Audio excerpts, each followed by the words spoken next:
This is Scott Spears, and I'd like to welcome you to another edition of Scott Spears Now, and we are living in historic times, to say the least. I'm just going to read the story as we have it right here, and then we're going to take off from that point.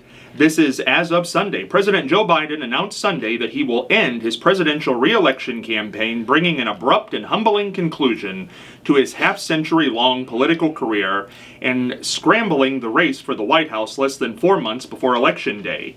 Biden, 81, could not reverse growing sentiment within his party that he was too frail to serve and destined to lose to Donald Trump in November. He backed Vice President Kamala Harris to replace him as the Democratic nominee. While it has been my intention to seek re-election, I believe it is in the best interest of my party and the country for me to stand down and to focus solely on fulfilling my duties as president for the remainder of my term, Biden wrote in a letter posted on X on Sunday. I will speak to the nation later this week in more detail about my decision, and that speech will come Wednesday night. Biden thanked Harris for being an extraordinary partner in his letter and then endorsed her in a subsequent post. My very first decision as the party nominee in 2020 was to pick Kamala Harris as my vice president, Biden posted, and it's been the best decision I've made.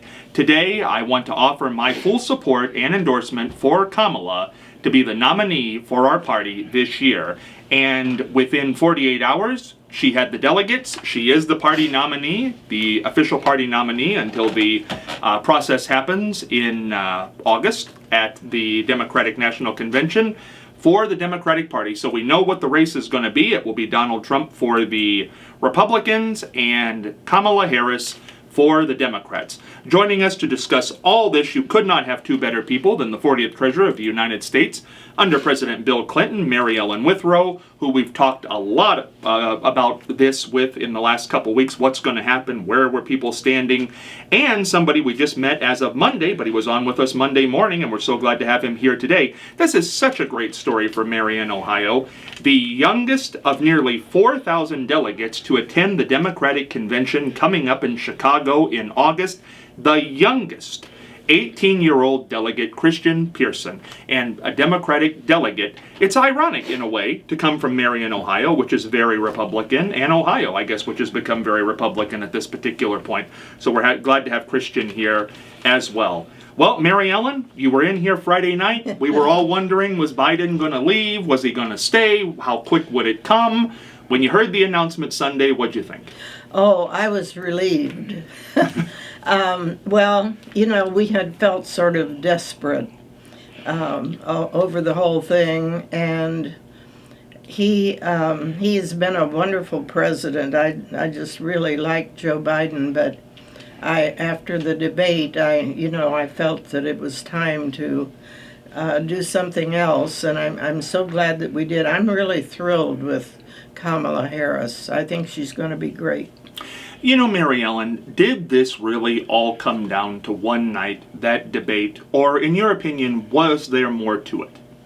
Well, they've talked and talked about his age, but I think the debate really did it because it was so bad. I mean, I've seen bad debates before, but this one was terrible. And he just wasn't stating anything that he could have stated. He was just like at a loss, and I thought, it really looks like things need to change here.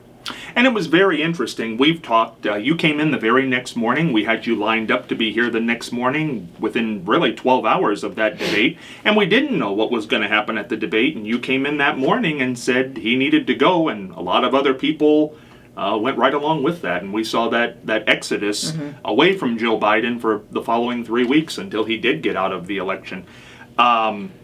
Christian, tell us what you thought when you saw the debate. You were a Biden supporter. Yes. Prior to that. Yes. What did you think when you saw that debate back June 27th? I figured it would be a pretty tough couple of weeks to be a Biden supporter. That's what I thought. After the initial sort of outrage, it was sort of, everyone had gotten that point across. I was still of the opinion that we could win. There would be a way for Biden to come back. They said in 2016, that Trump, there was no way Trump could win. and then at the last second everything turned towards him. I felt like that's where we were going again, sort of a reverse 2016 situation. But I think now with the president leaving, and as Mary Ellen Withrow said, such a great job he's done as president. And in my view, he's been the most effective president since Lyndon Johnson, and the best of my lifetime so far. He's just done such a great job, and this, exit that he is. This exit of his, it's really energized the Democratic Party. Within about 24 hours, everything changes like that. Everything was, in Trump's favor, and now it's all in the favor of the Democrats. You saw Vice President Harris, her fundraising numbers. Yesterday night, Ohio's delegation to the convention, we all voted to support the Vice President, and she is now, has enough delegates to become the nominee. As you said, we'll vote later in August. But it's provided the Democrats with a new lease on life, and I think we need to use this opportunity for our advantage here. I want to hear about that delegate phone call, which took place, I believe, on Tuesday in just a second. But was there anything, Mary Ellen, because Biden tried from June 27th through this past Sunday to fix his image, was there anything he could have done to keep himself in this race? Well, he had two interviews. He had one with Stephanopoulos and he had one with Lester Holt. And he did a fairly good job on those, but it still seemed to be his age to me. It was coming back with some of his answers just weren't as good as they should have been, I thought, but he did a fairly good job. The fact that everybody was stirred up about it, everybody was really thinking about what was going to happen, and you had all the people coming forward, and when you heard Nancy Pelosi say something about it that sounded like, she was concerned, that concerned me. Christian, was there anything he could have done? He tried to go to NATO. He tried to get back out on the campaign trail. He did give these interviews, as Mary Ellen said. And it just seemed like every time he did, something went bad. He went to the campaign trail and then he got COVID. He would do the NATO speech, but he referred to Putin instead of Zelensky. Yeah. It just seemed like he could not get back on track. I think he was doing all that he can. I think, from, the first day that someone mentioned that we fear there may be something wrong, the White House, I feel, should have been just putting the president out there as much as he can. Solo press conferences, just more addresses where he's speaking to large groups of people, because that's where Joe Biden thrives, is in front of people, not behind a teleprompter. And it just wasn't enough. I mean, I feel like the White House, they could have tried to put him out there more. I think they should have, but it just, wasn't enough. And unfortunately, he would fumble, and of course, they were on a heightened level, and that turned out to be all for him. Mary Ellen, when we talked about it Friday night, but when everybody started to turn, I mean, by Friday night, Sherrod Brown had turned on him, Pelosi had, Obama had, and done this publicly. Schumer had, and if they weren't doing it publicly, they were leaking it publicly or making statements.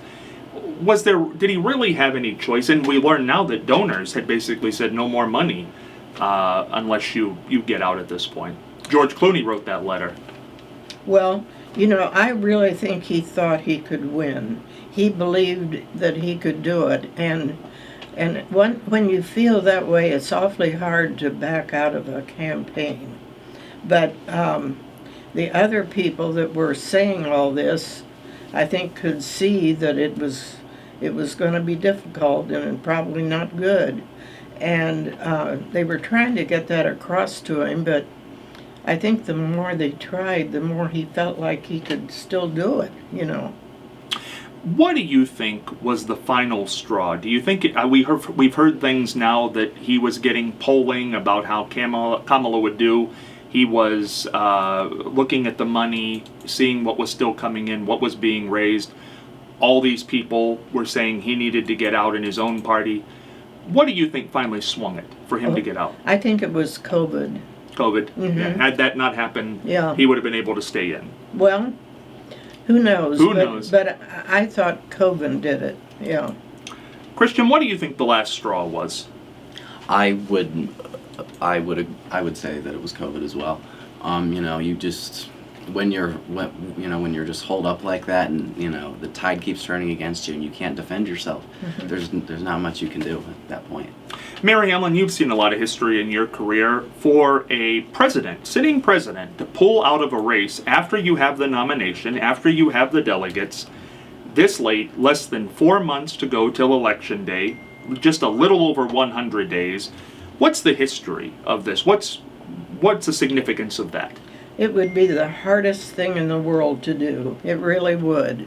You've got the delegates and everything, and here you are, and then people are telling you can't win, and you think you can, and it was just a terrible time for him, I'm sure. What does he have to do now? He says he's going to campaign for her. He says he's going to have a last great 6 months of his presidency. What does he have to do to get everything moving in a good direction? Well, he has to be a good president and do things the way he would normally do them, I think, because he is a good president. And he's going to try to help her, and that's what he needs to do. What do you think, Christian? I would agree with that. I would think, in 2000, Al Gore, he asked Bill Clinton not to come on the campaign trail, and that really hurt him. So I think the vice president needs to really embrace Joe Biden and embrace all that he's done. So if, she can do that, then, I think she'll be set up for a good campaign. But, your question, just Joe Biden needs to keep being Joe Biden. And like I said, I still think it would help if he were out on the campaign, or not on the campaign trail, but if he were out, if he were speaking more, giving more press conferences. I think that would help keep his name in the news, and thus keep some positive spin on his name. Mary Ellen, what is the 54-year career history of Joe Biden? What's history going to say about his time? Oh, my goodness, who else has been in it that long? He's been terrific, I've always liked him so well. Everybody likes him, yeah. Christian, what is history going to say about Joe Biden? I would say the history books will say that he's had a very storied career. When you go back in the 80s and 90s, when he was important in the Senate, when he ran the Judiciary Committee, he helped shepherd in people like Clarence Thomas. He didn't vote for him, but he was the one who ran the show. He was the chairman of the Foreign Relations Committee. He was really influential with things like Bosnia and in the Clinton era, and the 2000s or in 08 when he finally became the vice president. His big deal was the auto bailout and helping save the auto industry, which ultimately helped Democrats here in Ohio. And then you move on to his presidency. Ultimately, the American Rescue Plan, the infrastructure bill, the CHIPS and Science Act, which that's going to be very influential. Is the deal with microchips is that begins to grow and grow and grow. You want that based in the United States and not in China. And his Supreme Court appointment, all of his appointments to the federal bench, that's really accomplished. He has done a lot for the country, and I think it would be foolish for any Democrat anywhere to run from Joe Biden. It's very interesting. Sunday comes along. He immediately endorsed Kamala Harris in his letter that he announcing he was not going to continue in this race. I think right behind him on the heels were Bill and Hillary Clinton, saying they endorsed her, and a whole lot of other people on Sunday. And by Monday night, she had the delegates to do this, and the money within 48 hours, over $100 million raised in 48 hours. What does that say to you, Mary Ellen? Well, it says that she's very powerful. I was very, very impressed with that. Anybody that can raise that kind of money, and actually, her wording of everything, she said she had to earn the votes, which, I thought that was very smart to say it that way, because it's important for people to think that she just wasn't handed it. And I just thought she did a marvelous job of taking over. Now, Christian, you obviously were a delegate for Joe Biden, and tell us how this all happened as a delegate from Sunday when the announcement was made until Monday night. How did this all play out? Well, as soon as Joe Biden dropped out of the race, we were no longer pledged. So, I could have voted for whoever I wanted. But, when I read Kamala Harris's letter that, she wanted to earn the support of all the delegates, that made me, even more convinced that, that she was the right candidate. And, you saw states that night, their DNC delegations, they were, putting that uncommitted piece aside, and they were saying, yes, we're all going to vote for the vice president. So, I think that was, a very smart thing for everyone to do. I mean, Ohio just did it the other night. So it just shows that there is so much enthusiasm in the Democratic Party for her. What happened on this call with the Ohio delegates? It was, some opening remarks from the chair of the state party, Liz Walters. There were some, speeches from elected officials, Congresswoman Joyce Beatty, Chantel Brown, Amelia Sykes. I believe Congresswoman Sykes made the speech that sort of set off the official motion for the vice president to be nominated for our support. And then, we all voted, and there was no dissent. And, right then and there, we made the announcement that our DNC delegation had pledged its support to Vice President Harris. Were you surprised by this? There had been all this talk about open convention. She had said that she wanted to earn the nomination. Were you surprised it went this quickly on Monday night? A little bit. I didn't think it would move so fast. I do think that all of the other candidates who may have run, just everything happened so fast that they just wouldn't have had any time to gain any momentum. And I think any candidate who would have chosen to run, they just realized that would have been the wrong choice for the party, because ultimately, everyone in 2028, if the vice president does not win this election, you will have an open primary, and everybody can run then. But and a lot of these people, that was their plan to run in 2028. So them deciding now, okay, no, we have a vice president. You can't just skip over her, and you have a lot of the party, they want her to be the candidate.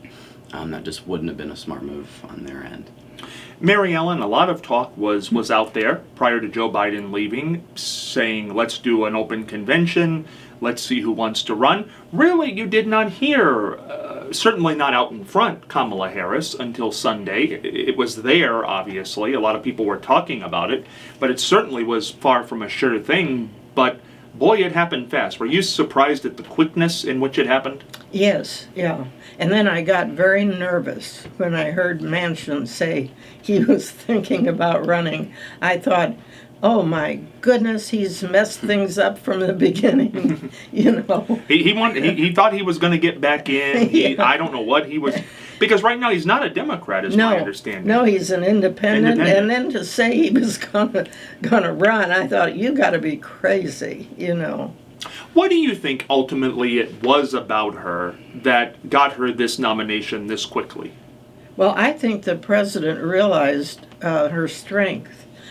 He's listened to her speak, he's heard her speak, and we haven't heard her speak that much because the TV didn't cover it, And once you hear her speech, and I know she's grown a lot as vice president, but she's a terrific speaker. And she says just everything the right way. It's so entertaining. Should this have happened before? Should Joe Biden have realized regardless of what was going on, that I am going to be 81 when I'm running again, and I could be a great one-term president, transitional president here. I should turn this over to somebody. Should that realization have happened before June 27th? Well, it didn't. So what are we going to do? You know, it's over and done. I think that the fact that we talked so long about it was not good, being older, and I still thought he was doing a great job as president. But then, you know, suddenly you realize that maybe he couldn't win, and if he can be a good president but he can't win, it's just not going to happen. Well, this is an interesting thing because there are two ways to look at this. I mean, obviously, I think the Democrats would have liked it not to have happened this way, that on June 27th a bad debate performance was given, and now we have to get a new candidate with less than 4 months to go till the election. But what if that debate performance had been okay and Biden had shown up and given a bad speech at the convention?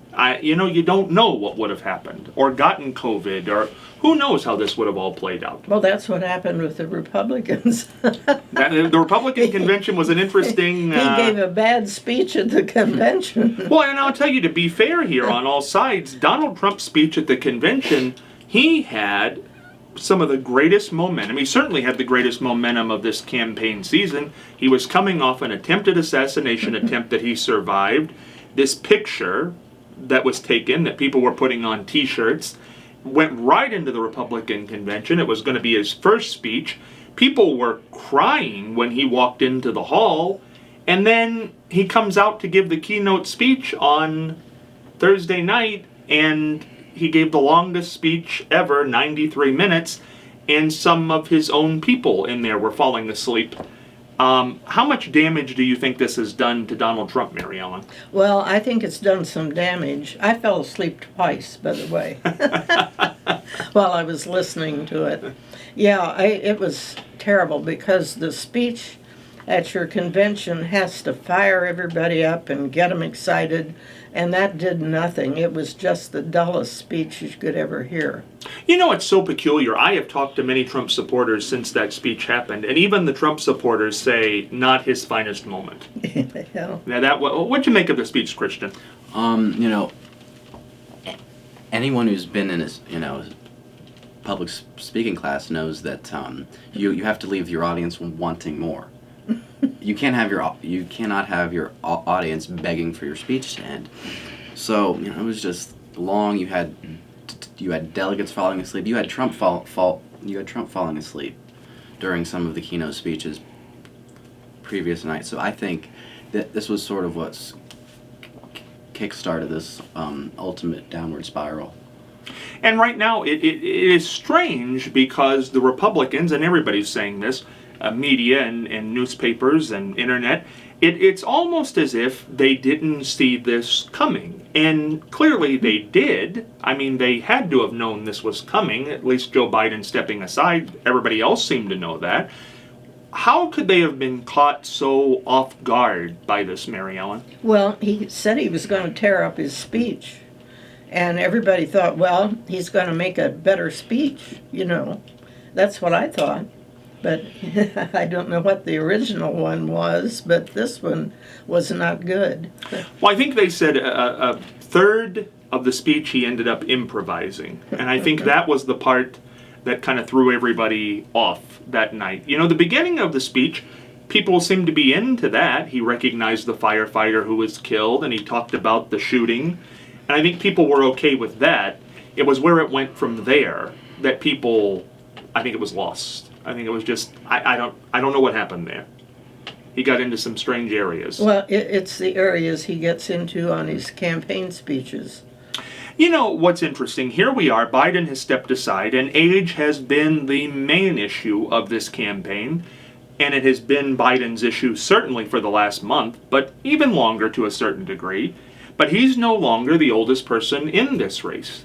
Does it hurt Donald Trump? Does it become an issue now that he's 78 years old? No, because you will not hear the media cover Trump the same as Joe Biden. You had the media saying, especially after the debate, they were talking about Biden's age and his cognitive abilities, and you didn't hear them calling for Trump to drop out. You didn't hear them, anytime Trump, says something weird on the campaign trail, it doesn't receive the same amount of attention as, if the president says something strange. So, no, I don't think this is going to be an issue for Trump like it was for Biden. Don't you feel ultimately, though, a lot of that had to do with the fact that Biden's own party started to push the narrative that he needed to go after the debate? Yeah. I think if Trump's party were saying that, it would happen, but they're not. Yes, well, there was a point where it was, Democrats were pretty quiet about the whole situation. So, it wasn't purely those in his party. Mary Ellen, what do you think? Do you think age will be an issue now that he is the oldest person ever running for office, now that that title does fall to Donald Trump? It's being mentioned a lot. I don't know, but it was the media that was really talking about Biden's age all the time, and they kept bringing it up. Do you think this has sent a lesson to people who might run for president in the future of a certain age? It depends on the person, really. It's fascinating because I was thinking about that the other night, and age has been such a topic.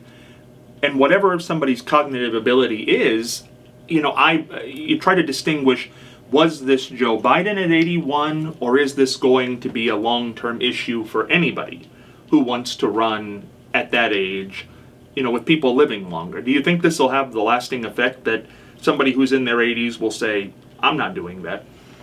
Well, 81 for some people is not 81 at other people. I mean, people are different in those ages than, somebody might be really still good at 81. So do you think this might have been more of a Joe Biden issue than an age issue? I felt that, once the debate, I felt, he's not thinking properly. And somebody else at 81 might have been okay. I don't know, What are Kamala's pluses? What does she bring to this that the Democratic Party has not had heretofore? Because all we're hearing in the last 2 or 3 days is energy. Yes. Energy, money, Yes. messaging has not been there, and now it is. So this clearly is not just an age thing. She's bringing things that apparently Democrats didn't feel were there. Well, she's saying everything very clearly, and she said something that my ears really perked up. She talked about working for the middle class. She said when the middle class does well, everybody does well. And I have said that so many times when I was in office, when I was state treasurer, and I had this program called Linked Deposits, which was for the middle class, really. It was for small business. And I thought, she's got it. And I've never heard Joe Biden say anything about the middle class. Have you? I would argue yes, but not as forcefully as we heard from the Vice President. You've heard him mention it? Yes. Really? We're going to take a quick break here. We've got 40th Treasurer of the United States, Mary Ellen Withrow, and the youngest delegate of the 4,000, nearly 4,000, headed to Chicago for the Democratic Convention, Christian Pearson, from right here in Marion, Ohio, coming back in just a moment. And don't forget, we're going to have 2 episodes this week. Matt Morgan will join the 3 of us for an additional episode, so catch all the content. We'll be back with Mary Ellen and Christian right after this. Hey, Scott Spears back here with 40th Treasurer of the United States, Mary Ellen Withrow, and the youngest delegate headed to the Democratic Convention of the nearly 4,000 headed there into Chicago in August, Christian Pearson from right here in Marion, Ohio. Interesting conversations we're having this week about the Democratic campaign for president, which has completely changed in the last 7 days, and what will happen from here on out. Kamala Harris is a woman. This played against Hillary, in Hillary's own words, the book she wrote after the election, What Happened, I think was the title of the book. She said there was a great deal of misogynism in this country in 2016. It didn't help her. Do you think being a woman matters in 2024, Mary Ellen? Well, not as much as it did when Hillary ran. I think Hillary, broke the path, and I think it's a little bit easier this time because of that. Christian, what do you think? I would argue the same, but I've heard from people who I've spoken to about this from here. I've heard the term unpresidential. I've heard she can't win. I'm sure not all of that's because she's a woman. It's likely because the people don't know enough about her yet. But I would say that's part of an issue that she'll face. But with someone like Hillary Clinton, there were her campaign did a lot of things wrong. So I think the fact that she was a woman, that's something easy for her to blame her loss on when it's not entirely true. Mary Ellen, you've paved a lot of ground for women in politics. Does this fill you with pride that we have a candidate for president who's a woman, looks as if she could win? Yes, I am so excited, and I love to hear her speak, and I think she's got a terrific style. She looks presidential. What does a woman face, in your opinion, in 2024 that the male counterpart, Donald Trump, will not face? What does she have to be cognizant of? Well, she, as I said, she has to look presidential because you have to look the job before you can get it. And she does. And she has to have good ideas, and she does. And Trump everybody probably knows his ideas by now, and they aren't that great. And so she's got to win over the independents, and I don't know, it's going to be tough, but she's got a great style, and I love her laugh. They criticizing her for her laugh. Can you imagine? What is this about the laugh? Well, the laugh is great, and it's done in the right way, but Trump doesn't laugh. That's the problem. Well, Christian, what is it about the laugh? We've all heard now for a couple of days about this laugh. That's become a thing now. What is it about the laugh? It's I think it started with because she's always had that personality. Especially there's a lot of clips from when she ran for president in 2020. Just her being herself. And when you're in Iowa and New Hampshire all the time, you have to get up close and personal with a lot of these local media organizations. But there's a clip out there, the so-called coconut tree video, where she is swearing in some group of people, and she asks the crowd if they just fell out of a coconut tree.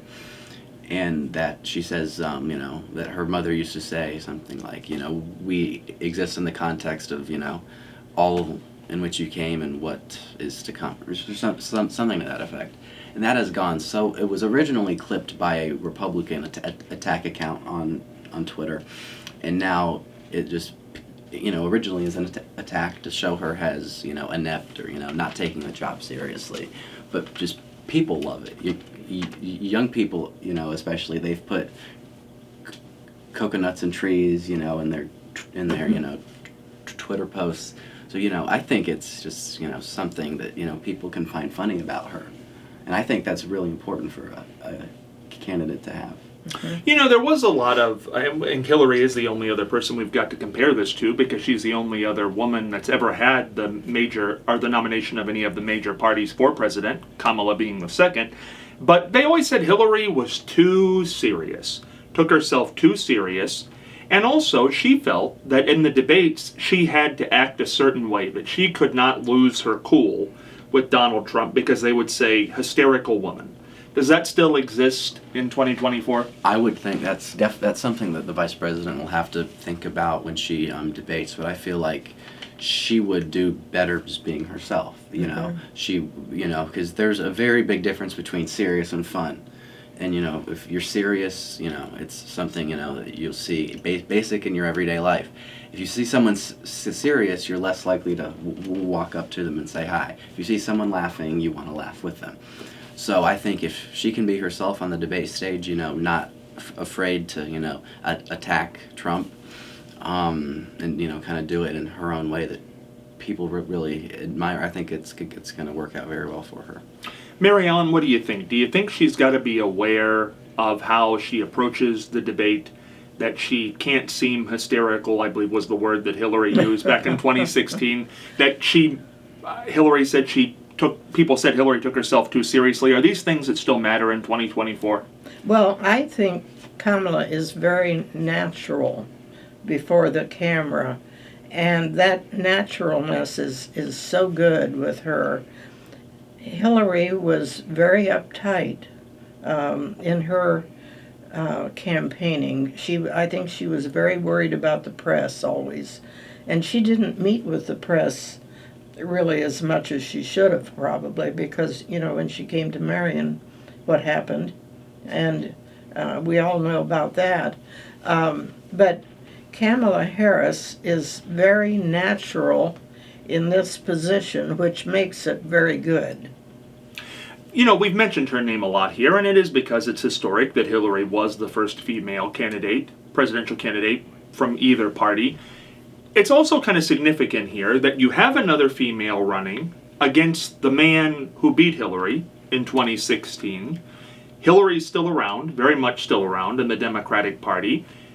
She and former President Clinton were right behind Joe Biden in endorsing her. Before President Obama did, before Nancy Pelosi, before Schumer, they were really the next big ones that did it. Does Hillary Clinton play a significant part now in this election because it is a woman running in her history? I think it'll prompt discussions on national TV like the ones we're having now, but I think it would be wise for the vice president to keep her out of this campaign. Really? Keep Hillary out? Yes, because it'll just give people, reminders. It'll give the people who voted against her, it'll remind them, hey, I voted against Hillary Clinton. It'll give, people like me memories like, why are we embracing this candidate? She's done, great things for the Democratic Party, and the Clinton name has been a big deal for us in the last, 30 years. But is that something that we need now? I mean, we just had our, our president who's been in politics for, 50 plus years. We just had him step down. So that sends the wrong message, I think, if we're trying to look towards the future, if we're bringing so much of the past. Do you expect her to speak at the convention? Yes. Yeah, because, it's still going to be a very big deal for the Democratic Party that we are nominating another woman. We're nominating only the second one in history, and I think the fourth in history to be on a ticket. But so that's an important milestone for the Democratic Party, and she that election is very consequential because she did win more votes than Trump. Now Now Biden says he's going to be out there campaigning for her, but you think Hillary is bad to campaign for her. Correct. What about Bill Clinton? What about Michelle and Barack Obama? I think, or at least in the 90s and early 2000s, everybody loved Bill Clinton. Of course, I wasn't around for that, and perhaps in the Me Too era, I'm not sure that would be the smartest choice. I think if you have the president, if you have President Obama, that's two right there that you need. I'm not sure you need Clinton. Perhaps send him out in areas that he was particularly strong in his campaigns in '92 and '96. But apart from that, I'm sure we have enough firepower already. Mary Ellen, what do you think about these big names in the Democratic Party? Certainly former presidents and former first ladies. Do you think they should be out there? Well, I think it helps. I think I might agree a little bit with not using Hillary a lot in the campaign, but I think she should speak at the convention.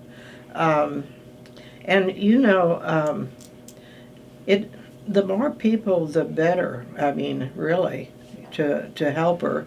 I mean, I think we all want her to win, and whoever it takes.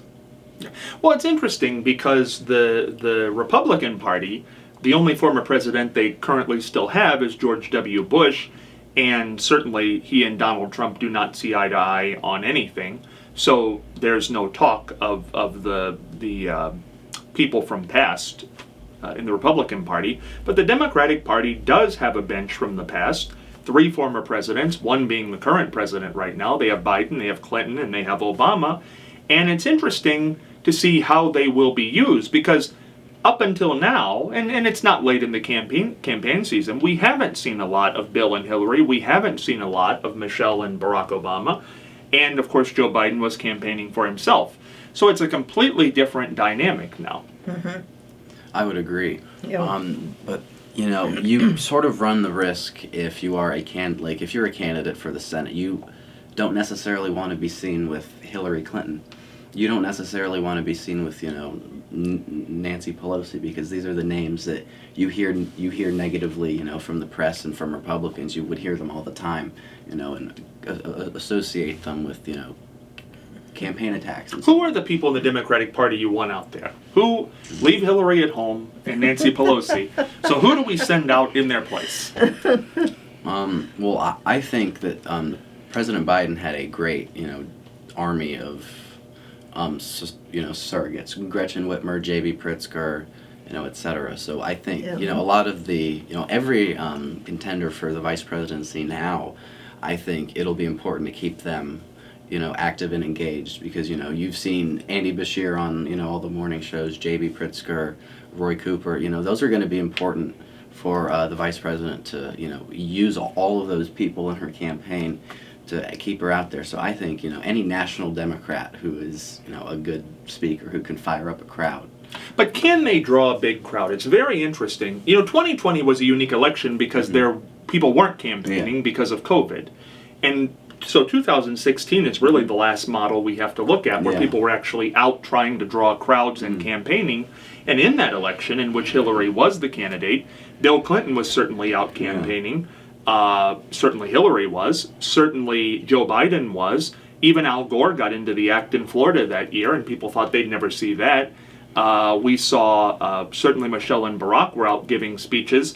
But you feel now, because I just think when you say if a former president comes to town, that's going to draw a big crowd. It just is. People like to hear that. They like to see that. A first lady. They just, whether or not they like these people or not, they want to see them. Yes, I would agree with that point. And I mean, as Mary Ellen said, the more people, the better. You just have to play devil's advocate. And, what will, someone in my party say about, if we put this speaker out there, will that send a conflicting message? But, I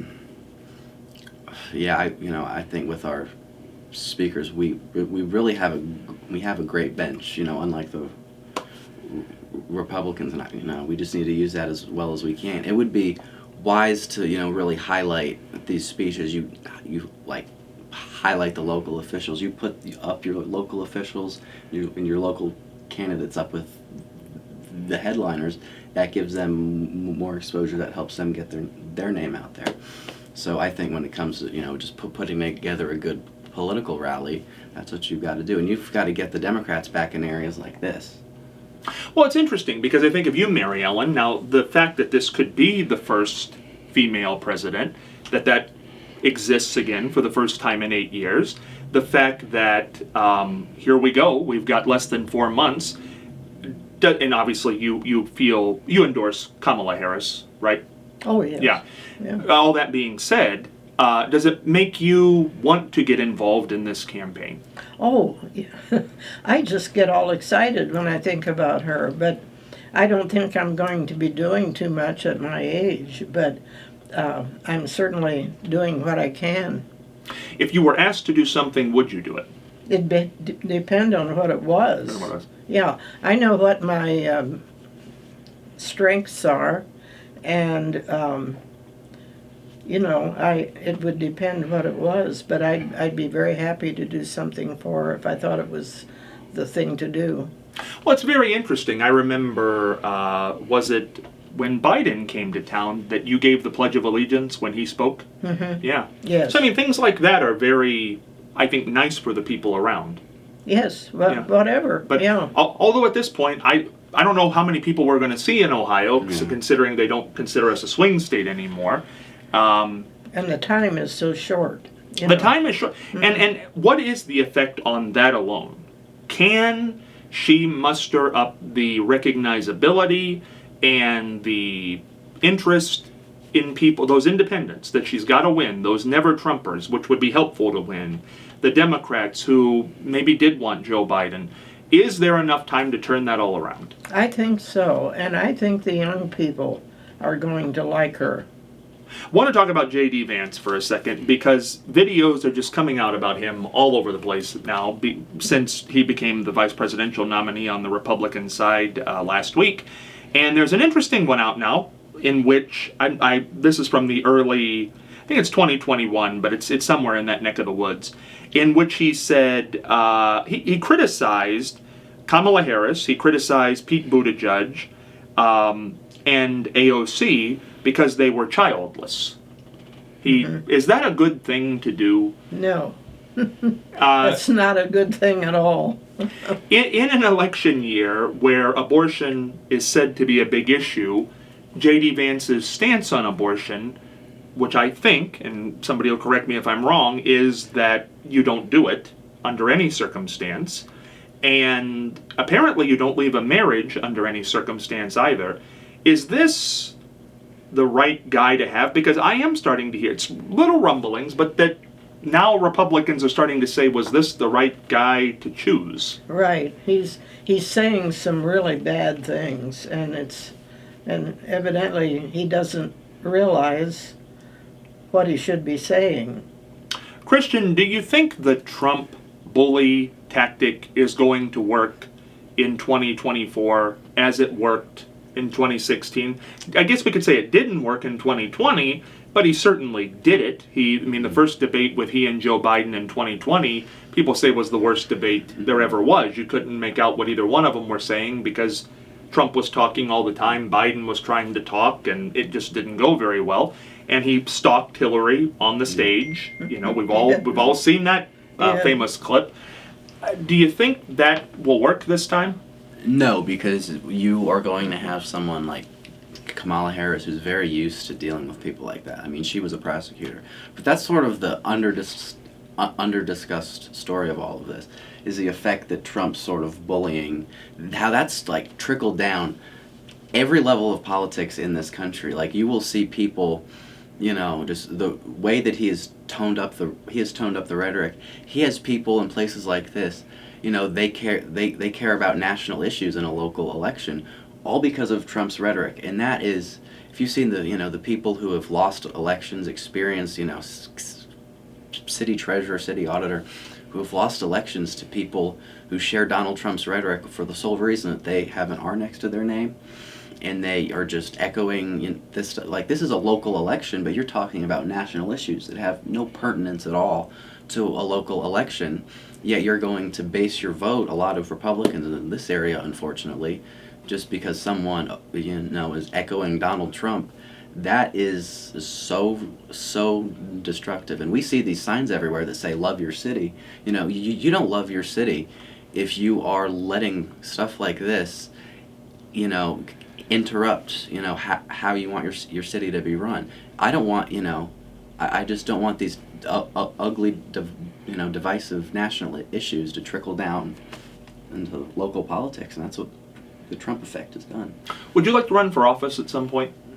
Yes, I think he should. There you go. Sure, that's a good endorsement to have. That is, but that's I'd like to ideally go to the Glenn School at Ohio State and do public policy, and after that, perhaps work for some official in some official capacity, of course, and then we'll see what.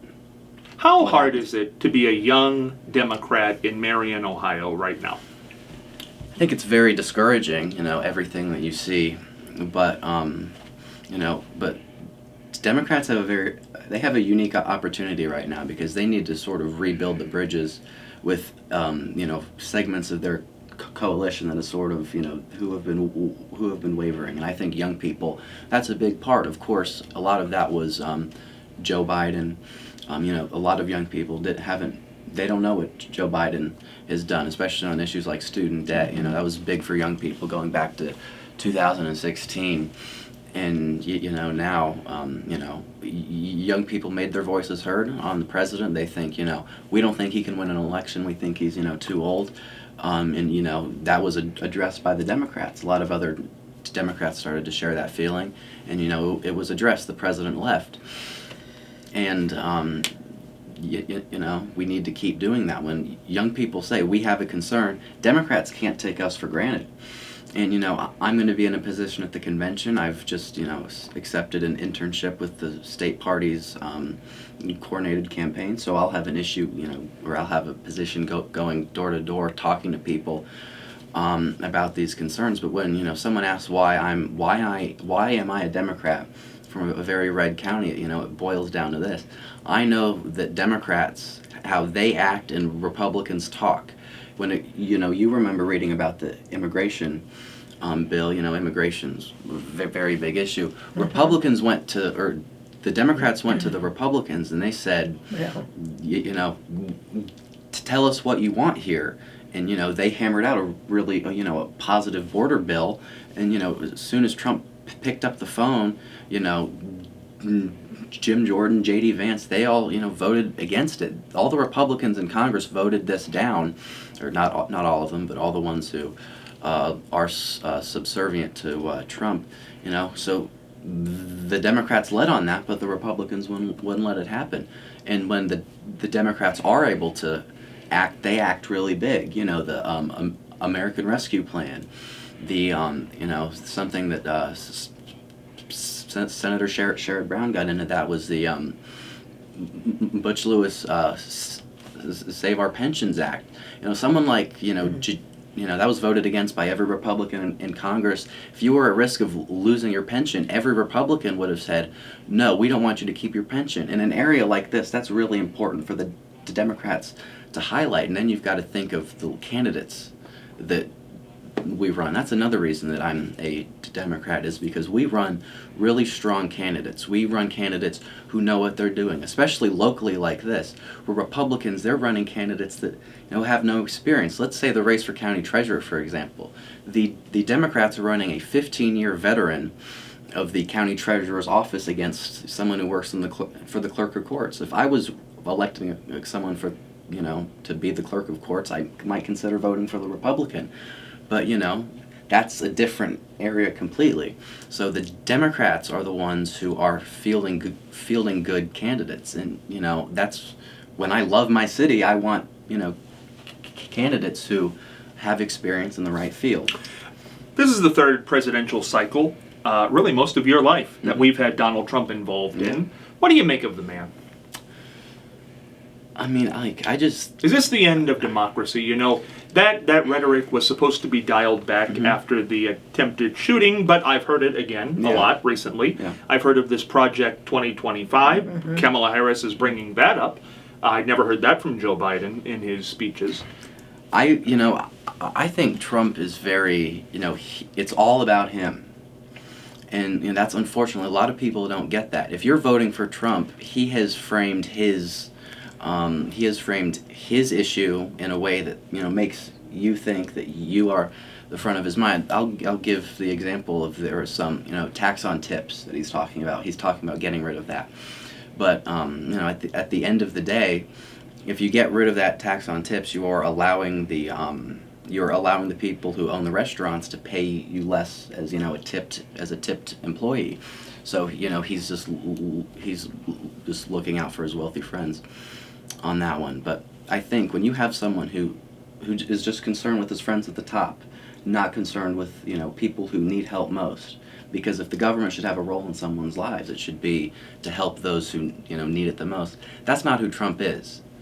Trump is, you know, if you get rid of all the Project 2025 stuff, just he lies, and he just is not in it for the right reasons. And if you're in politics, you need to be in it for the right reasons. Is he an autocrat? Is he a dictator? Is that what we could possibly face? I think the people around him, they have that tendency. If you look at what he's done to the federal judiciary, I think that's a very good tell. You know, in his criminal cases, you know, he got off from the classified documents case because he It was a Trump-appointed judge and a Trump-appointed majority federal appellate circuit. Now you have a 6-3 Supreme Court. So if that's what he's going to do to our judiciary, just imagine what he's going to do to, our executive branch and our legislative branch. I mean, this is basic civics. Mary Ellen, 3 election cycles now, presidential election cycles with Donald Trump as the Republican nominee. What do you make of the man as we look back on this 8-year period? Well, he stands for everything I can't stand. The Democrats have good programs. We've got, we stand for the right things. Now, the Republican Party used to be okay. They stood about for different things than they do today, totally different. But we're standing for trying to do away with the gun situation, which is terrible. We're trying to do away with what they've done with Roe versus Wade, which is, I think, going to be the big issue in this campaign. And the Democrats are for climate control, for gosh sakes. I mean, don't we want to take care of the place that we live?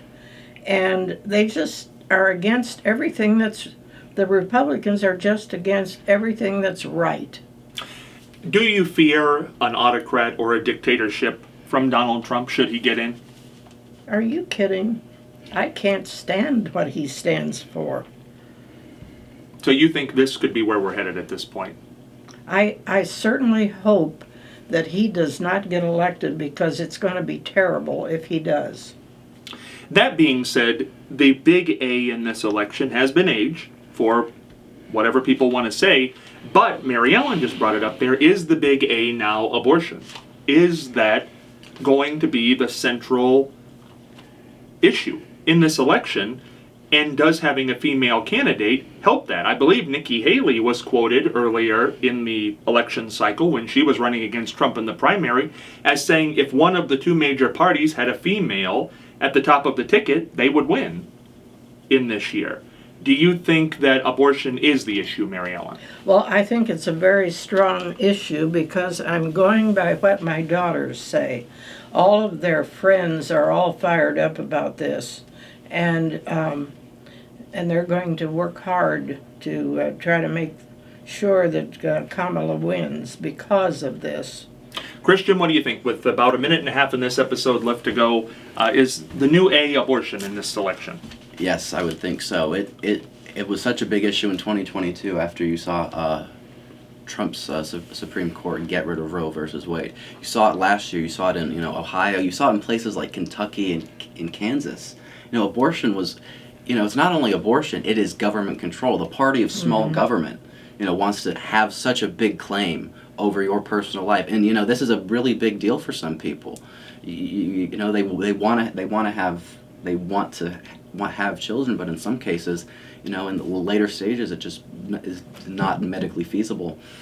And just to be stripped of that freedom, I think, just goes against everything that our founders laid our country upon. This has been a pleasure this episode to be joined by 40th President of the United States, Mary Ellen Withrow, and the youngest delegate headed to Chicago, right here from Marion, Ohio, 18 years old, still a high school student, Christian Pearson. Now, don't forget, we're going to bring Matt Morgan in. We've got a bonus episode this week where we're going to discuss these issues with Mary Ellen, Christian, and Matt, and myself, and see where we're headed in the future, because this is an interesting time to be sure. But for this episode of Scott Spears Now, this is Scott Spears heading for the dugout.